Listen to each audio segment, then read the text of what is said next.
Os doy la bienvenida a este debate dentro del proyecto Aula entre el Instituto Regional de Seguridad y Salud en el Trabajo de la Comunidad de Madrid y el Colegio de la Psicología de Madrid.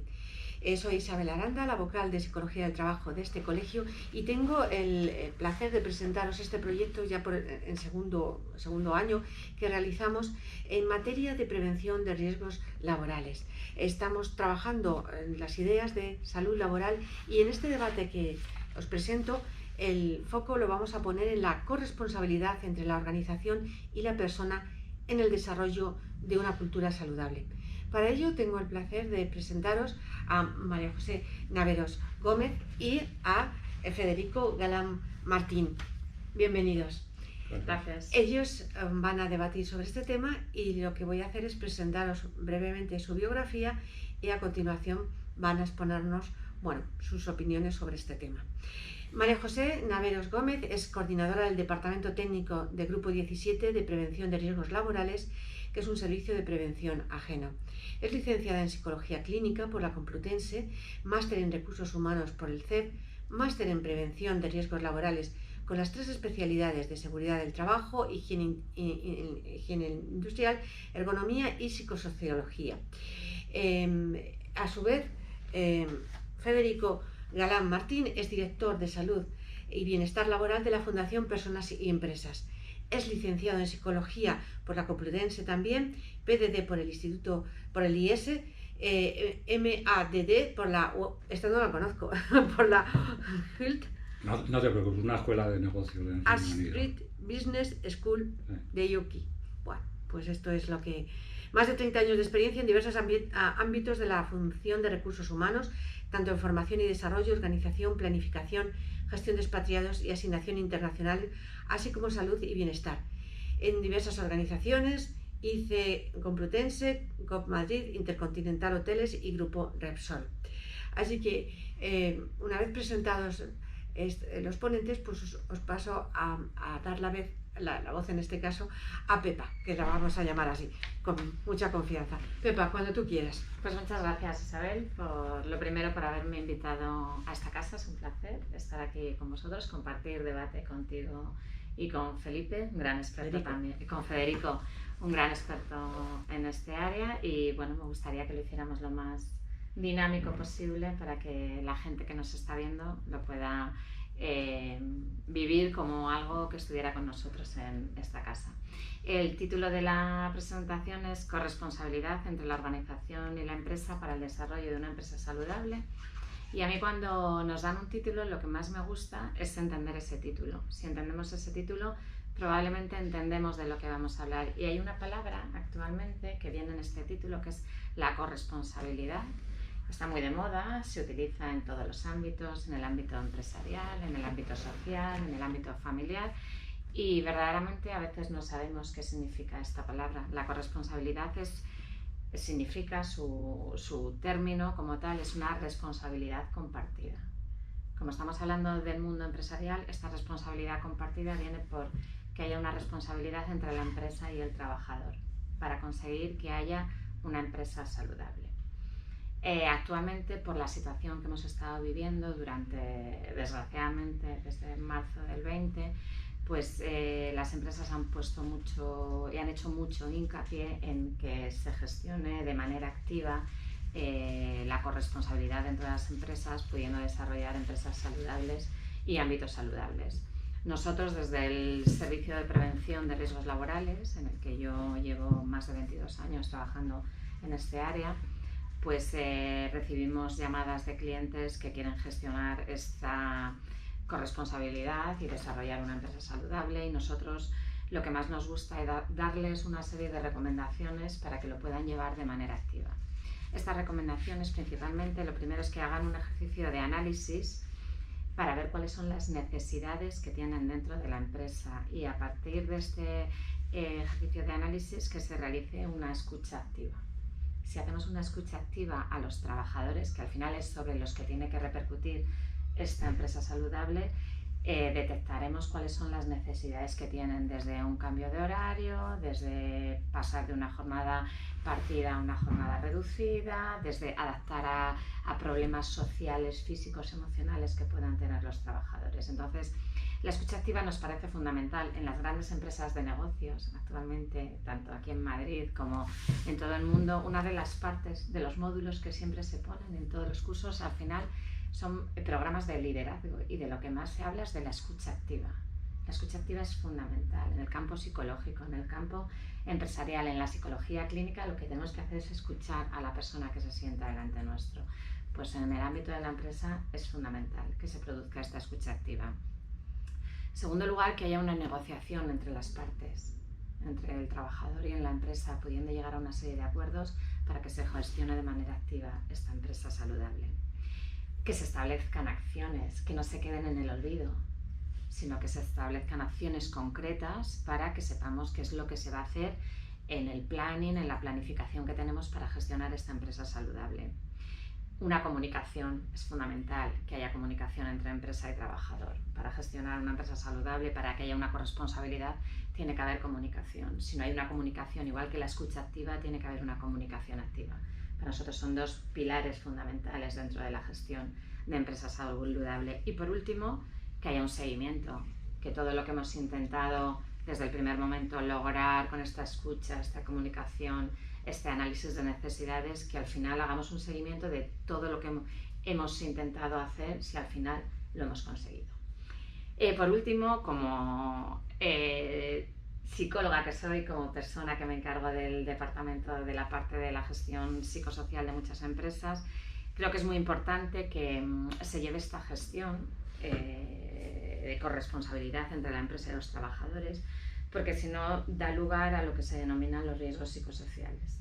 Actualmente, conforme van pasando los años, cada vez hacen más mella estos riesgos psicosociales dentro de la salud física y la salud emocional, porque cuando hablamos de prevención de riesgos laborales pensamos que los riesgos solo son a nivel físico, me caigo, me torzo el tobillo, me corto. No, los riesgos también son riesgos psicosociales, que a veces tienen más importancia que a lo mejor un riesgo físico, y es lo que nosotros llamamos los riesgos psicosociales.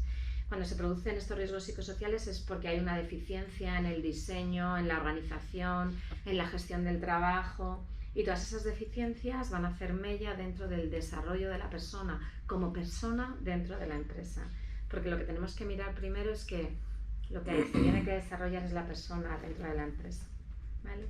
Estos riesgos que tenemos que evitar en la mayor medida de lo posible, y a través de si gestionamos una empresa saludable intentaríamos disminuir estos riesgos, son pues unos riesgos que os voy a citar ahora, simplemente citándolos vais a saber de qué estamos hablando. Son la carga mental.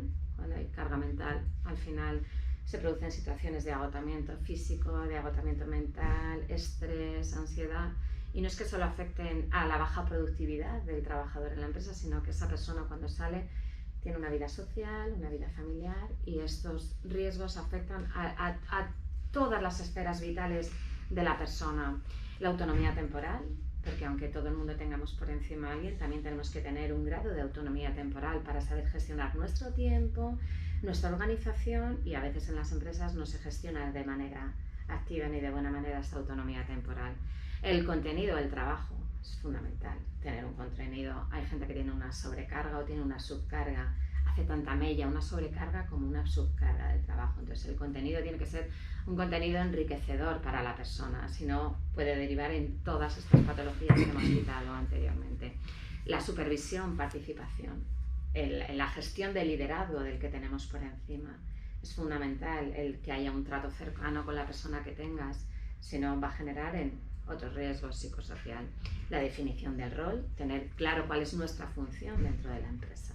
Si no tenemos claro nuestra función, no dentro de la empresa, sino en la vida, cuál es nuestra función, vamos a estar divagando de un lado a otro. Entonces la definición del rol es fundamental. El interés por el trabajador. Si la empresa no se interesa por el trabajador, pues tenemos objetos, números de nuestra empresa. Nunca conseguiremos que sea una empresa saludable. Y por último, las relaciones personales, porque cuando ingresa un trabajador en una empresa, ese trabajador tiene unas relaciones de familia, de hijos, de relaciones sociales, y la empresa tiene que ayudar a que ese trabajador pueda gestionar de manera saludable todas esas relaciones personales. Lógicamente, si no hay un ambiente sano y bueno dentro de la empresa, sus relaciones personales pues se van a ver mermadas y perjudicadas. Creo que he citado a grosso modo todo lo que dentro de los servicios de prevención, en concreto desde nuestro servicio de prevención, intentamos transmitir a las empresas para que se gestione de manera responsable tanto los riesgos psicosociales como la gestión de empresas y puedan llevar a cabo que sea una empresa saludable y tanto beneficio para la empresa, porque la productividad, cualquier estudio que lees de gestión de empresa saludable, siempre la productividad va a crecer frente a la empresa que no lo gestiona, y la salud del trabajador pues lógicamente se va a ver beneficiada cuando hay este tipo de gestión. Gracias, Pepa. Muy completo tu exposición. Oye, pero ¿las empresas están poniendo en práctica la corresponsabilidad ahora mismo? Pues aunque antes he dicho que desgraciadamente hemos vivido una pandemia, creo que esto también nos ha ayudado a dar una vuelta de tuerca y una vuelta a todo el mundo empresarial. Si antes de la pandemia se empezaban a gestionar esta corresponsabilidad dentro de las empresas, estas empresas saludables, con la pandemia ha visto que sus trabajadores se han visto afectados por esto. Entonces, ha sido como un empujón para que las empresas vuelvan a retomar estos temas y vuelvan a solicitar. A nosotros nos solicitan muchos estudios de riesgos psicosociales, cosa que hace años era impensable. Las empresas te llamaban para que evaluaras los lugares de trabajo, para que dieras formación a sus trabajadores, pero que una empresa te llamara para que hicieras una evaluación de riesgos psicosociales y detectar cuáles de estos riesgos que hemos mencionado en ellos tenían una carencia y qué medidas preventivas podíamos darle. Actualmente tenemos una demanda bastante elevada, por lo que creo que sí que hay una implicación mayor dentro de las empresas por esta corresponsabilidad y por esta gestión. Ojalá perdure en el tiempo, ¿no? Porque es verdad que en España somos un poco, yo siempre digo en las charlas que somos un poco tercermundistas en materia de seguridad y salud en el trabajo. Entonces a veces tienen que pasar cosas en la vida, ¿no?, para que todo se cambie. Yo creo que ha sido como un punto de inflexión en la empresa para dar un giro. A mí me parece importante en el punto en el que estamos. Sí que es cierto que toda la situación que ha traído el COVID ha generado una sensibilidad social y empresarial inusitada. Esto no se conocía sobre los riesgos psicosociales. Por primera vez se habla de salud psicológica y no solo de salud normal, física, ¿no? Y se tiene como una prioridad en muchos ambientes, y es lo que tú dices, que las empresas empiezan a demandarlo. La clave es, bueno, qué aprendizajes hacemos con todo esto y cuánto va a durar, porque cuánto va a permanecer, ¿no?, el aprendizaje que hemos hecho de lo necesario que es considerar la salud psicológica de las personas. Federico, te doy paso. Cuéntanos, ¿cómo ves tú esto de la corresponsabilidad? Muchas gracias, Isabel, por invitarme a este coloquio. Muchas gracias al Colegio de la Psicología de Madrid. Un placer estar hoy aquí junto a Pepa para hablar de algunas de estas cosas.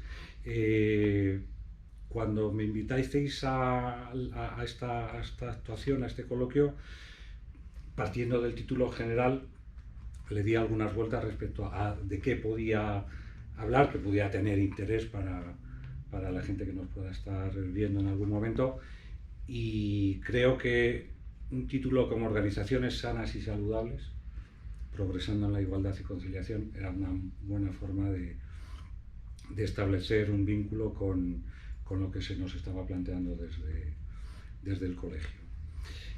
En línea con lo que estaba diciendo Pepa, y a diferencia de la acción preventiva, por la promoción de la salud y el bienestar en el entorno laboral, no es una obligación legal y sigue sin estar presente en ese sentido en buena parte de las organizaciones de los estados europeos. No obstante, afortunadamente, desde hace años estamos asistiendo a una verdadera eclosión en el interés por diseñar y poner en marcha políticas, estrategias, planes, iniciativas de promoción de la salud en el trabajo, entendiendo, y lo ha dicho antes muy bien Pepa, que unos trabajadores saludables son el activo más importante de una organización. Y si alguien tiene todavía alguna duda respecto a esto, que se revise muy claramente los fundamentos de su propia organización. En este sentido, desde la propia OMS, la Organización Mundial de la Salud, por ejemplo, la doctora María Neira, a quien hemos visto muchas veces o algunas veces estos meses hablando en relación a algunas cuestiones de la pandemia, ella es directora del Departamento de Salud Pública y ya hace un tiempo dijo, creo que de manera muy acertada, la riqueza de las empresas depende de la salud de sus trabajadores. La riqueza de las empresas depende de la salud de sus trabajadores.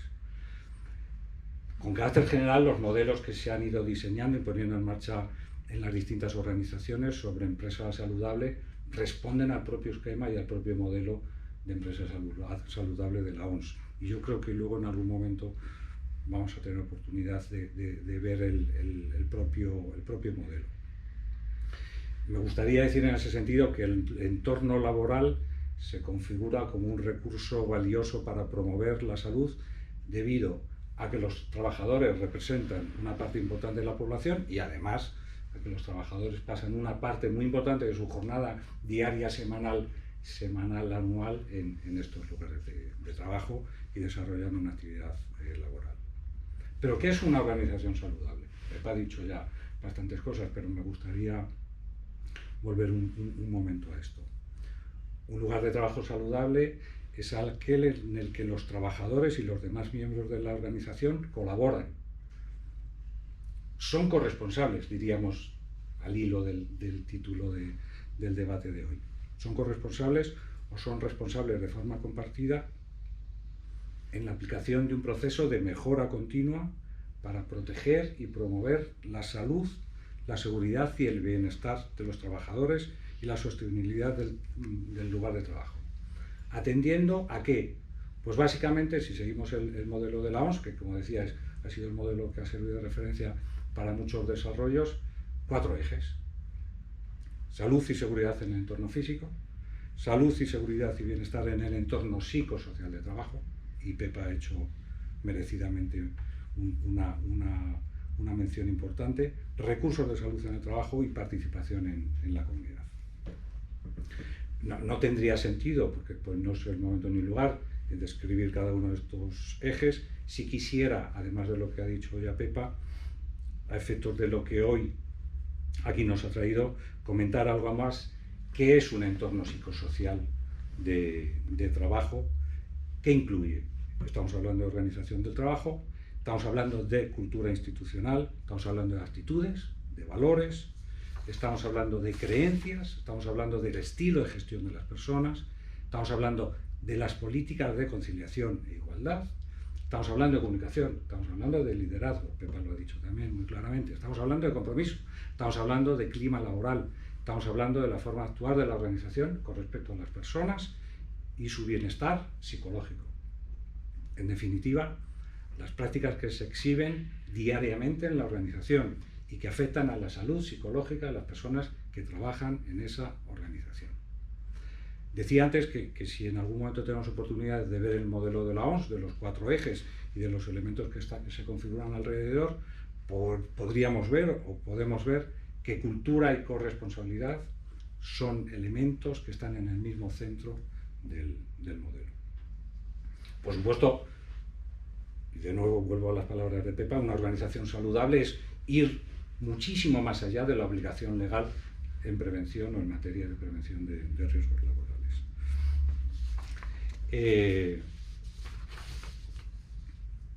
La promoción de la salud en ese sentido significa, básicamente, si queremos que sea un elemento importante para tener gente sana en organizaciones sanas, que todo el que trabaja en la organización está implicado, participación, que se integre la promoción de la salud en el trabajo, la cultura de la organización saludable, impregne y se integre en cada una de las decisiones importantes y en todas las áreas de la organización, aparte de participación, integración.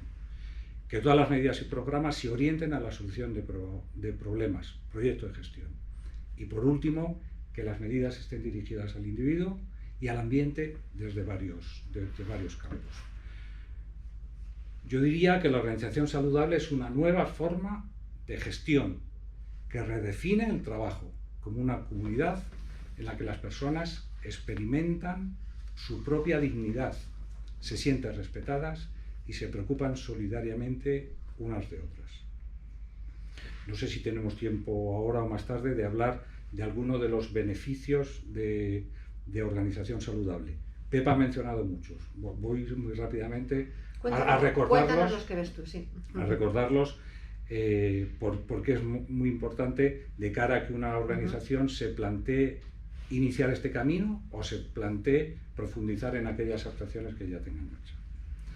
Pues algunos beneficios muy claros son aumentar motivación, aumentar implicación y compromiso de la gente, mejorando el clima laboral y reduciendo la rotación no deseada, disminuir absentismo, disminuir presentismo, que creo que todos sabemos lo que es, reducir los accidentes y reducir las enfermedades vinculadas de alguna u otra forma al trabajo, incrementar la productividad y la mejora en la competitividad, eso que todos los directores generales, CEOs de las organizaciones inmediatamente te plantean, bueno, ¿y esto en qué nos va a beneficiar en términos de cuenta de resultados o en términos de incrementar nuestra competencia?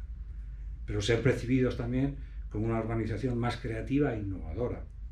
Facilitar, y esto es importante, el cumplimiento sistemático de toda la legislación en materia de prevención de riesgos laborales. Pero también nos sirve como organización para optimizar y dar a conocer los aspectos más positivos de nuestra organización al exterior, en los mercados, a nuestros clientes, a nuestros proveedores, al entorno en el que trabajamos. También nos permite facilitar la integración con otros sistemas en los que las organizaciones pueden y deben estar trabajando en algunos casos. Las auditorías legales del sistema de prevención, las certificaciones SOSHAS en aquellas organizaciones que trabajen con este tipo de certificación, iniciativas de responsabilidad social corporativa, iniciativas como ser una empresa, estando reconocida o no, ser una empresa familiarmente responsable. En definitiva, mejorar la imagen de la empresa dentro y fuera de la misma. Pero todo esto requiere un cambio cultural que no sé si quieres, Isabel, que lo hablemos ahora o un poco más tarde. Pues si me permites, bueno, creo que Federico ha sido exhaustivo contando los beneficios que puede tener la idea de empresa, de cultura saludable. ¿Añadirías alguno más, Pepa? Pues a mí ha habido una cosa, aparte de los beneficios que ha dicho Federico, que me parece muy importante, que esto no es un imperativo legal que tienen las empresas. Esto hay que verlo como un bien añadido a las empresas, y si ya las empresas esto lo ven como un bien añadido, es un beneficio para los trabajadores. El que los trabajadores sepan que se va a empezar a gestionar una empresa saludable en todos los sentidos, porque cuando hablamos de empresa saludable hablamos física, y nosotros trabajamos con muchos clientes que hacen un montón de actividades físicas, de alimentación, les ponen un fisioterapeuta, sus salas de descanso, más aparte luego la gestión emocional que tienen. Entonces, simplemente el que la empresa que no lo tiene implantado, el trabajador sepa la posibilidad que van a tener de gestionar su empresa, eso es un bien añadido, porque ya no es una imposición legal.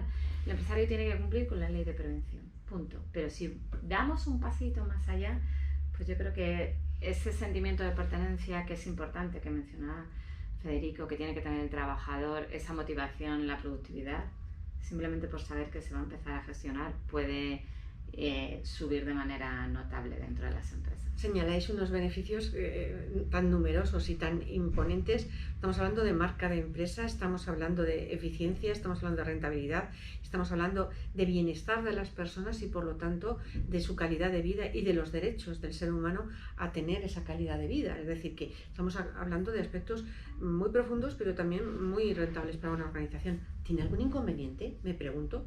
¿La cultura es saludable? Yo honestamente creo que no. Si está bien planteada, me refiero, y también lo decía hace un momento Pepa, no siendo esto un imperativo legal, al menos por el momento. Lo que es verdad es que si no, yo creo que si en determinados sectores, en determinados ámbitos geográficos, si no trabajas con un esquema de este tipo, puedes estar quedándote fuera del mercado. pero tiene algunos inconvenientes si se está mal planteado. Implantar un enfoque de organización saludable tiene que ser una decisión estratégica y decidida por parte de lo más alto de la organización. Ojo, esto no es poner un cesto con manzanas a la entrada de la empresa, ¿eh? O no solo, perdón. Es decir, esto es importante. O tener instalaciones para que la gente pueda desarrollar una actividad física, por ejemplo, en jornada de trabajo o fuera de jornada de trabajo, pero en el ámbito laboral.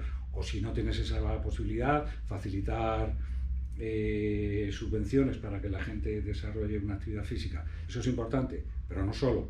Esto requiere un liderazgo claro por parte de la dirección, de la alta dirección, y de la responsabilidad compartida, que a eso hemos venido a hablar hoy, de responsabilidad compartida de todas las partes de la organización. Y esto tiene que estar inmerso en la propia estrategia de la empresa, en la cultura de la empresa. Y si tenemos también luego tiempo de hablar de qué pasos hay que dar para establecer una empresa saludable, pues esto supone que, entre otras cosas, le des a lo mejor la vuelta a tu organización como un calcetín en términos culturales. Decía, esto no es poner manzanas a la entrada del edificio o a la entrada de la fábrica, o quitar los aleros de las mesas en la cafetería, o poner productos saludables en las máquinas de vending de la cafetería. Esto tiene muchísimo más alcance. Supone redefinir totalmente, en algunos aspectos, la cultura de tu organización. Mirarte todas tus normas, políticas, procedimientos y ver si se adaptan o no a tu enfoque de empresa saludable. Podemos poner muchas manzanas, pero si luego tenemos un esquema salarial que no es, que digamos, refleja diferencias de género, no estamos en una organización saludable. Podemos tener un gimnasio, pero si luego tenemos un esquema de reuniones presenciales o virtuales a las 8 de la tarde, 8 o 9 de la tarde, que la gente no tiene tiempo para conciliar suficientemente con su familia, eso no es una organización saludable, por mucha manzana que pongamos. Me encanta tu ejemplo de las manzanas, porque es algo que yo conocí hace muchos años. Efectivamente, la empresa decidió poner un cesto de manzanas y dijo que con eso ya habíamos cambiado la empresa. Es decir, vamos a ser modernos, era la palabra del presidente, vamos a ser modernos. Las manzanas estaban muy buenas, por cierto, pero las conductas, que es lo que estás planteando aquí, las conductas, no había conductas vinculadas. Es decir, ese liderazgo no se ejercía desde un liderazgo participativo, o al menos un liderazgo que escuchara a la gente, sino que era una autocracia, ¿no?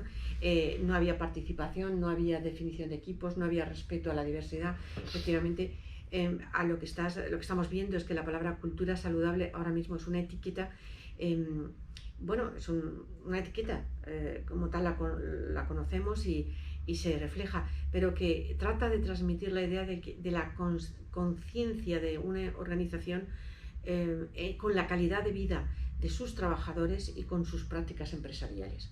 Entonces, cuando una organización tiene esas conductas al final que tienen que ver con el respeto a las personas de unos con otros, entre ellos, y sobre todo los derechos de las personas, pues estamos hablando de cultura saludable. ¿Es así? Correcto. A mí me gustaría, una cosa que ha dicho Federico, preguntabas tú, Isabel, si hay beneficios, si no los hay. Que a mí me parece que siempre va a haber más beneficios que perjuicios en el desarrollo de una cultura saludable, pero lo que es fundamental es que desde las altas esferas de la organización hay una implicación. Y cuando hay una mentalización desde arriba, eso va a caer en cascada. Entonces va a funcionar bien. Si desde no tenemos una implicación, una participación, es el liderazgo activo que tú mencionabas ahora, desde la dirección, la gerencia, llámese como se quiera llamar, la empresa saludable va a ser un fracaso, se va a trasladar al cesto de manzanas. Pero si desde arriba hay una concienciación y creo que el capital humano de las empresas es lo que más vale en una empresa. Porque si no hay capital humano, no hay empresa. Entonces, si no tenemos una concienciación de qué es lo mejor que podamos dar por este capital humano, de nada sirve el plantearse que vamos a hacer una empresa saludable, ni hablar de corresponsabilidad, ni de igualdad. Tiene que haber una implicación desde las direcciones. Sí, si me permitís, me gustaría, abundando en esta línea,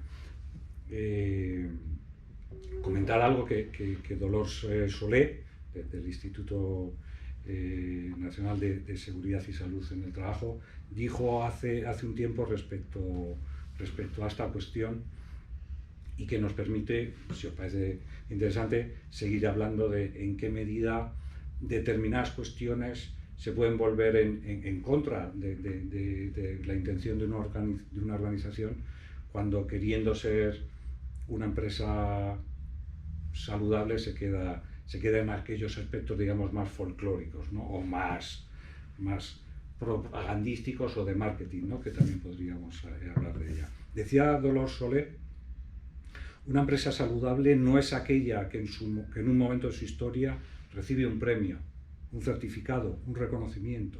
Es una carrera de fondo sin final, que debe adaptarse a las inclemencias del tiempo, que serían los cambios en el mundo del trabajo, y aprovechar la aspiración, podrían ser las oportunidades que se presentan, para conseguir una mejor salud y bienestar de sus trabajadores y el éxito y crecimiento de la organización.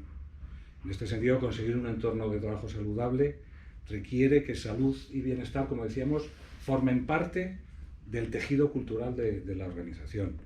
Necesita un plan sustentado, programado y consciente. Al final, la salud y el bienestar no pueden ocurrir en el vacío. Solo ocurren cuando tenemos una infraestructura y superestructura que nos soporta desde un punto de vista cultural todas nuestras iniciativas. Se han de poner de manzanas, que efectivamente, si están ricas, están muy bien, o sea, plantearnos objetivos más ambiciosos en línea, también, como decía en algún momento antes Pepa, en línea con las necesidades reales, porque nos podemos estar arriesgando a veces a lanzarnos a iniciativas que no tienen ningún sustento en una necesidad real de la gente de la organización, y lo único que estamos haciendo es marketing puro y duro. Marketing mal hecho, efectivamente, o por lo menos no enfocado a objetivos ODS, ¿no? Pepa habló al principio de la necesidad de hacer, lo primero que dijo, ¿no? La necesidad de hacer un análisis de necesidades, sí. Conocer a las personas. Nosotros conocemos desde la formación, el conocimiento de desarrollo organizacional, que efectivamente las estrategias tienen que venir desde arriba, tienen que definirse desde arriba y calar, ¿no? hacia abajo en los mandos medios y en los trabajadores, y que esa es la manera en la que, bueno, va diseminándose esa cultura en una organización. Tengo una pregunta que haceros. Ahora mismo, efectivamente, hay un dinamismo social con los medios, con todos, el Twitter, el Facebook, el LinkedIn, todas estas cosas, además de la televisión, naturalmente. Pero también las series que vemos, ¿no? Y la publicidad, que de alguna manera también están creando una sociedad nueva a mucha velocidad, ¿no? ¿Vosotros creéis que, igual que decíamos, las estrategias vienen desde arriba y así tienen su sentido, la demanda del trabajador de una cultura saludable, de empresas conscientes y comprometidas con la calidad de vida de sus trabajadores y esa salud, tanto física como psicológica, creéis que esa demanda de los trabajadores existe actualmente? ¿Puede hacer que las estrategias de la empresa se modifiquen, se actualicen, se activen debido a esa demanda? Yo estoy convencido de que es un elemento clave de captación y de retención de talento. Otra cosa es que seguramente no podamos decir que se dé de igual forma en todos los sectores, en todos los ámbitos geográficos. Naturalmente. Hay diferencias, pero pero los jóvenes que se están incorporando hoy al mundo laboral, este tipo digamos, de aspectos culturales que impregnan y que deben impregnar la cultura de una organización, los buscan y los valoran. Y discriminan. Y discriminan. Naturalmente tienes que tener capacidad de discriminar y una cierta capacidad, digamos que el poder de negociación en ese sentido esté más de tu lado. Por tanto, si hay un desequilibrio grande entre oferta y demanda es difícil. Pero yo lo he visto en las organizaciones, todo el mundo, pero especialmente los jóvenes, cada vez más están valorando este tipo de elementos a la hora de plantearse empezar a trabajar en una organización o una vez que han empezado a trabajar en una organización, quedarse en esa organización. Efectivamente, ahora contamos con índices de reputación de empresa, contamos con todo lo que es el bagaje del employer branding y lo que tú dices, los jóvenes miran esto como un valor, primero de qué va esta empresa, dónde está, cómo actúan en esta empresa y luego aplico o no aplico. O luego me mantengo una vez que lo conozco o no. Efectivamente, puede ser determinante para la captación y retención de talento el tener una cultura saludable, ¿no? Yo creo que también es verdad que las generaciones que se van incorporando a las empresas y las generaciones venideras que están en desarrollo de sus estudios dan importancia a determinadas cosas que, por ejemplo, en mi época no se les daba. Y entonces, en mi época, cuando yo empecé hace 22 años en este servicio de prevención, no hablabas de empresa saludable. Y ahora las personas, lo que dice Federico, que se incorporan a una empresa, para ello es fundamental en el ranking de empresas, por no citar, pero todos sabemos cuáles son las empresas que todos jóvenes quieren trabajar. Es una cosa que se trabaja, la empresa saludable. Entonces, ya nacen, es como cuando hablamos que son personas que ya están digitalizadas, porque nacen con el móvil y pues ellos ya nacen con esta cultura empresarial. Entonces, en nuestra época era impensable hablar de esto y ahora ellos pues están inmersos y no solo los jóvenes, en esta dinámica. Tal vez a consecuencia del COVID todos somos mucho más conscientes de la necesidad de trabajar en sitios que te permitan tener un equilibrio personal y una salud psicológica apropiada. Entonces, bueno, ahí está también el cambiar de empresa o prejubilarte, o es decir, que tomar a otras edades también tomar medidas para decir yo aquí no sigo, ¿no? Sí, lo que os decía antes, que en la mayoría de las mejores escuelas de negocios, que aquí en Madrid, fuera de Madrid, cuando está finalizando un curso, un módulo, un máster, siempre te meten algo de liderazgo, gestión del tiempo, gestión del conocimiento, talento. Hace años, cuando yo hice los 2 máster que hice, era impensable que se te metiera. Ahora los jóvenes ya salen con esa cultura empresarial. Les hablan de gestión del tiempo, del conocimiento, del talento, del liderazgo, de la escucha activa. En nuestra época se trabajaba, pero no se trabajaba de la manera tan dinámica. Entonces ya es gente que viene con otras expectativas diferentes a las... Vamos, yo tengo hijos y veo las expectativas, están en edad de estudio y veo las expectativas que tienen. Son diferentes a las que yo podía tener, porque tienen otra cultura. Claro. O sea que por un lado tenemos efectivamente los beneficios que como estrategia de empresa puede haber y que en el papel lo vemos claramente, esos beneficios, pero por otro lado está la demanda del trabajador. ¿Y creéis que estas dos fuerzas pueden facilitar esa corresponsabilidad para crear esa cultura saludable? Pues yo creo que sí, porque te voy a decir, al principio toda esta gente que va a acceder a estas bolsas de trabajo, a estas empresas, van a acceder la mayoría en puestos muy rasos, pero van a ir ascendiendo. Si esta gente que empieza en puestos muy rasos, o no tan rasos, porque hay gente que sale muy preparada y entran ya con esta filosofía y esta cultura de vida dentro del ámbito empresarial, van a potenciar el desarrollo de empresas saludables. Entonces, hace años no entrabas con esa mentalidad. Esta gente entra ya con esta mentalidad de potenciar determinadas cosas que antes no se potenciaban. Sí se velaba mucho por el capital humano, pero no como ahora. Y os digo, somos tercermundistas en materia de seguridad y salud. Conforme vayan pasando los años, se irá gestionando. Eso se iba a preguntar, por los retos que tenemos en las organizaciones ahora mismo con respecto a la salud psicológica, a la prevención de riesgos y a la generación de cultura saludable. No sé si los tres conceptos van vinculados o ¿cómo lo veis? ¿Qué retos tenemos con respecto a ello? Dale, Pepa. Bueno, pues yo que vengo del servicio de prevención, creo que tenemos mucho trabajo por hacer, tanto en la parte física como en la parte psicológica, porque vuelvo a repetir por tercera vez, somos tercermundistas. Antes, cuando íbamos a ferias de seguridad y salud y veías los medios de protección, hablo físicos, que utilizan en otros países y lo que utilizamos aquí en España, pues verdaderamente deja mucho que desear.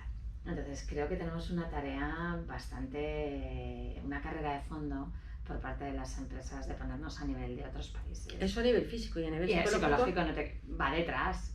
Al principio del debate os decía que la prevención es ver que está el extintor, la luz de emergencia y que tenemos el botiquín señalizado y que nos lo ha traído la mutua. Pero eso estamos cumpliendo con la parte física, porque muchas veces las empresas van a cumplir pura burocracia, a que tengo un papel y ya está. Y si tengo una inspección, que tenga todo en regla. Pero ¿y esa parte emocional, que es tan sumamente importante? Si prácticamente no estamos gestionando de manera adecuada lo físico, vamos a gestionar lo emocional. Es un gran reto, ¿no? En el tema de liderazgo, de equipos. Y luego, por último, y le cedo la palabra a Federico, y tenemos una herramienta muy importante, que es lo que os he dicho, hacer una evaluación de riesgos psicosociales. Muchas empresas nos la piden, cada vez, os lo he comentado, tenemos más demanda. Pero se queda en una evaluación. Detrás de esa evaluación vienen unas medidas preventivas. Que no se toman. Que no se aplican. Que no se toman. Entonces, ¿de qué me vale? Yo le digo a la empresa, pero usted está comprometida en hacer esta evaluación de riesgos psicosociales. Aparte del dinero que le va a costar, el tiempo, la dedicación, después de lo que saquemos de este estudio, usted va a implantar las medidas preventivas que como servicio de prevención nosotros le vamos a trasladar consensuadas con la dirección de la empresa, con los delegados de prevención, con el comité. Usted lo va a hacer, porque si no lo va a hacer, no pierda el tiempo. Porque muchas veces se queda en eso, en un papel con unas medidas preventivas que no nos vale para nada. El cesto de manzanas, Federico. Se queda. Quizá, aunque quería comentar, voy a empezar justo donde lo dejaba Pepa. No sé si tenemos un modelo tercermundista o no. Lo que sí es claro es que yo creo que el modelo que tenemos en España es excesivamente normativo. Quizá, sí, como en muchas otras cosas, somos un país con mucha norma, quizá en algún momento excesiva, y un cumplimiento de esa normativa, bueno, pues que deja mucho que desear, ¿no? En esta materia y en otras. Es verdad, si no cumplimos con aspectos básicos de seguridad en el entorno de trabajo, es difícil hablar de otras cuestiones. Pero asumiendo que la seguridad, que los aspectos más vinculados a la seguridad en el trabajo se cumplen, es verdad que el factor psicosocial es una gran asignatura pendiente en las organizaciones españolas. Y a mí me gustaría decir, y lo digo porque lo he dicho siempre que he podido, la evaluación de riesgos psicosociales es una obligación legal. O sea, esto no es que hacemos este año en materia de personas o en materia de recursos humanos. Hacemos una evaluación de riesgos psicosociales, es una obligación legal. Igual que es una obligación legal hacer una evaluación de ruido en los puestos. En el puesto, porque se entiende que hay un riesgo, hay un factor de riesgo. Pues en el ámbito psicosocial es una obligación legal hacer la evaluación. Pero yo diría, empresario, director general, consejo de administración, comité de dirección, no se queden ustedes con este asunto solo porque es una obligación legal. Hay que hacerlo porque están obligados legalmente. Hay que hacerlo porque es una obligación ética y es una obligación hacia las personas que trabajan en sus organizaciones, que además les va a servir para avanzar y para mejorar sus resultados. Y como decía Pepa, esto de la evaluación de riesgos no es hacer la evaluación de riesgos, es analizar los resultados y es definir un plan de acción y medidas de mejora, pues como hacemos respecto al ambiente físico de trabajo. Y esas medidas hay que hablarlas, hay que consensuarlas, hay que hacer a los trabajadores y a sus representantes legales corresponsables de esas medidas. Yo quería deciros una cosa. Hay un artículo dentro de la ley de prevención que dice que el empresario vigilará la salud de los trabajadores y las empresas ofrecen a los trabajadores que se hagan un reconocimiento médico. Si son empresas que están dentro del anexo 1, tienen obligación por la actividad peligrosa que desempeñan. Si no están fuera del anexo, o si no lo dice inspección o disposición legal, convenio, etc., no hay obligación, pero el empresario tiene que ofrecer la posibilidad de pasar ese reconocimiento médico a los trabajadores. Y el trabajador decidirá si lo pasa o no lo pasa. Yo hablaba con un médico del trabajo y decía que le parecía muy bien que se pasara este reconocimiento médico, pero este reconocimiento médico, como tú decías antes, se limita al físico. Y la salud no es solo física, la salud es emocional. Esto lo hemos aprendido muy bien con la pandemia. Entonces, el reconocimiento médico que te hacen, estupendo, porque son unos reconocimientos súper exhaustivos, pero se refieren a la salud física. Y el estado completo de salud, como dice la Organización Mundial de la Salud, es el estado completo, no solo el estado físico. Por lo tanto, ya ahí, fíjate, yo siempre he dicho, veo una falta de implicación dentro de estos reconocimientos médicos, de incluir una parte de cuál es el estado psíquico-emocional de las personas. Entonces, al final, las empresas siempre vamos a lo físico, a que cumplo el peldaño, el extintor y hago el reconocimiento médico en base a lo físico.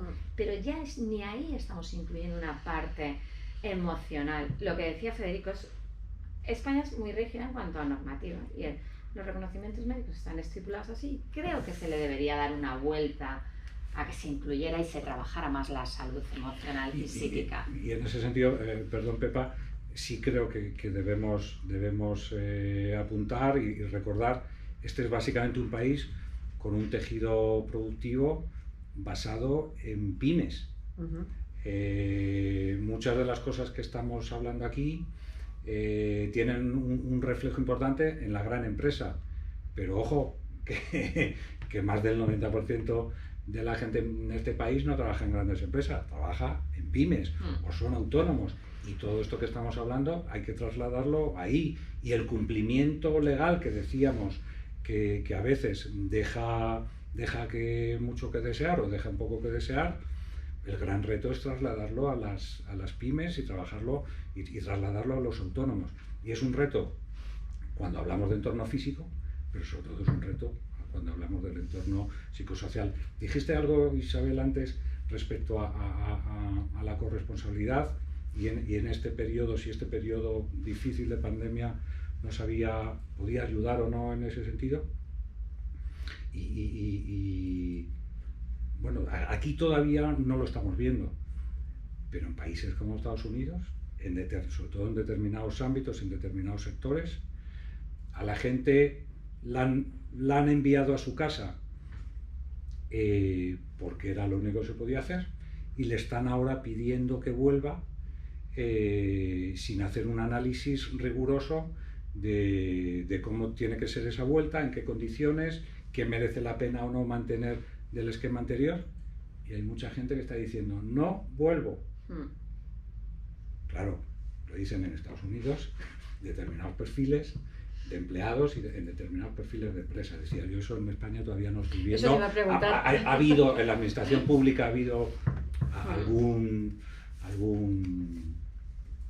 alguna duda, alguna crítica, algún comentario en contra, pero ojo con esto.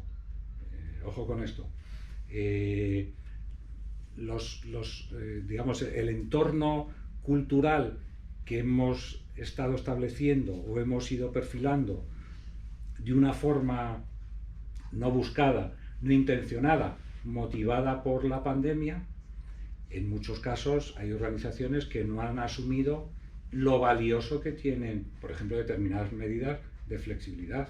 El aprendizaje. o de conciliación en el trabajo. Y ahora se está llamando a la gente a que vuelva a los edificios sin más, sin hacer una evaluación clara de los beneficios y de qué puede poner sobre la mesa en un momento determinado con la gente, con los representantes sindicales, etc. Pues ese aspecto justo quería preguntarlo, pero ya lo has contestado tú, ¿no? Es decir, ¿cómo está siendo la vuelta al trabajo? Y vemos que es simplemente vuelva usted y no hay más. No hay un plan, no hay un análisis, o sea, no hay ningún análisis de qué necesitas para volver y mucho menos un plan de acción para ayudar a la vuelta.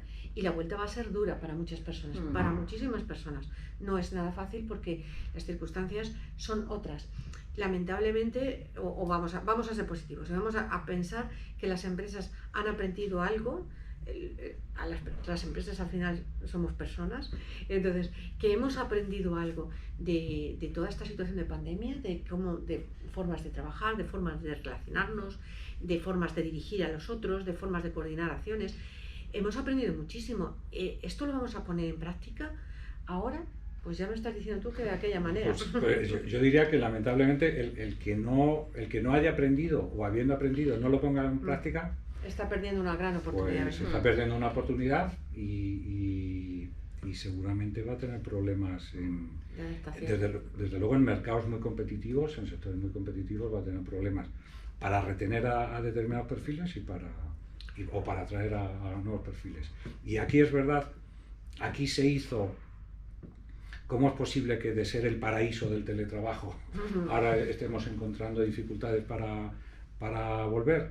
Bueno, pues porque es que aquí no es que de pronto la gente se fuera a su casa a teletrabajar. Aquí lo que hubo, porque no había seguramente muchas más opciones, es mandar a la gente a su casa a que hiciera lo que pudiera, sin una formación, sin recursos técnicos, sin haber hecho un mínimo de evaluación del espacio que tenía para trabajar. Sin medios técnicos, con una situación social y económica difícil, con niños en casa, etcétera, etcétera. Y el miedo.